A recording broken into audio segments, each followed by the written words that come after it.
How's it going, everyone? ND Sean 45 coming at you. This week is game number 2 of what I have dubbed the Trap Series. With the final 4 opponents on our schedule to end out the season, yeah, they're all trap games, so what could be more fitting, right? But anyway, this week it is the Florida State Seminoles coming to town.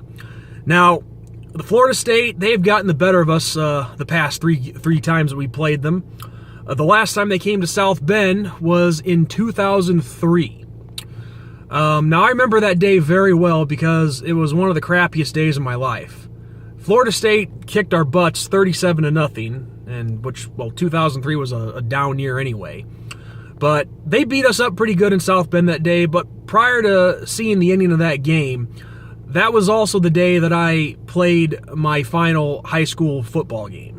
I was a senior in high school. I was 17 years old, and we'd just gotten knocked out of the first round of the Illinois State playoffs, and I had to come home and see that final score. So it was a pretty crappy day.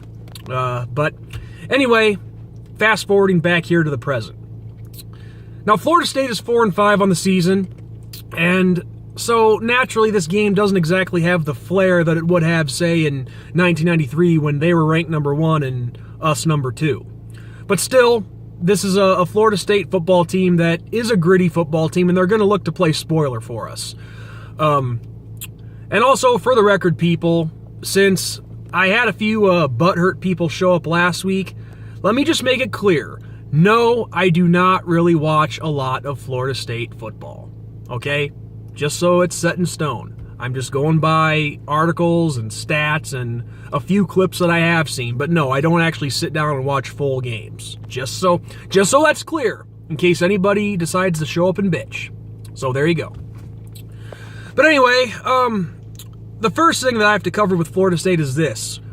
Who is our starting quarterback going to be this week? Is it going to be DeAndre Francois, who's throwing for 13 touchdowns and 2,000-plus yards? Or is it going to be this James Blackman kid who had a pretty good day against NC State this past weekend?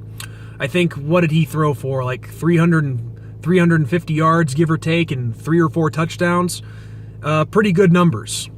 So we got to be prepared for which either one starts. And honestly, in my opinion, I think it's going to be Blackman just because he has the momentum going right now. And Francois, from what I've seen of him, he's kind of been up and down. I mean, I know he had the serious injury last year, which kind of hurt Florida State and their season and whatnot. So we'll just have to wait and see. But my bet is going to be on this Blackman kid. But also, another big weapon that Florida State has that we really need to look out for and really double up if we have to is their wide receiver, Torian Terry, I believe his name is. If I mispronounce the first name, I apologize. Big deep threat, 7 touchdowns on the season, so we got to look to shut him down. Florida State, when you look at their schedule, they've given up a lot of yards and points just like Northwestern has, so I'm noticing some similarities there. But this is a team that defensively they can step up and make plays. I mean, you know, with a few exceptions in there, they've given some teams a run for their money. They gave Miami a run for their money. Who else? Well, I wish I had the schedule right in front of me, guys, but I don't. But the point is, this is a gritty football team that's very scrappy, and they're gonna step it up this week. I can already feel that. But honestly, where I think the big difference is going to be is our defensive line against their O-line, because their offensive line, it's pretty banged up from what I've been reading.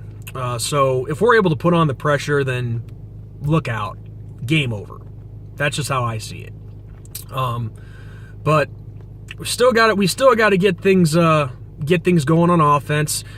Despite Northwestern making things interesting this past weekend, I should say. You know, we know that our offense can get it done, but like I said, it's going to be the same old thing. We can't have turnovers. I mean, we had the first one on the first drive against Northwestern, scared the crap out of me. Let's not try to do that this week, okay? But I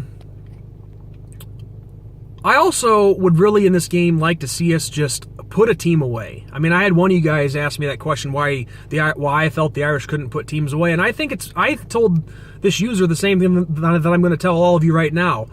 I think it's just once we get ahead, we seem to lose focus a little bit. And sometimes coast, yes, but maybe take it a little easier than what we should. But as I've said many times, pedal to the metal and don't let up. So, with that in mind, and how Florida State is and going up against our offense and, our defense the way we've been playing, I see us winning this game by a final score of 40-21. Florida State, they give up a lot of points. They're kind of, like I said, they're kind of banged up, not just on the offensive line, but in several different positions as well. It's a down year for them, so I think we should have no problem winning this game, and we can win this one a little more comfortably than we have been the past few games. So that's my final score prediction for you guys. Notre Dame 40, Florida State 21. And look, I've made this very clear. These videos that I do are very simple, very basic. I'm not a professional analyst. I'm just a guy who likes to talk about his football team. I'm a fan. That's it. And like I said before, if I was a professional analyst or anything like that, I'd be doing it for a living. So, but I'm not. It is what it is, and I just do the best that I can to make the best prediction and calls that I can. Is it always on target? No, but again, I'm just a fan, giving an opinion. That's all.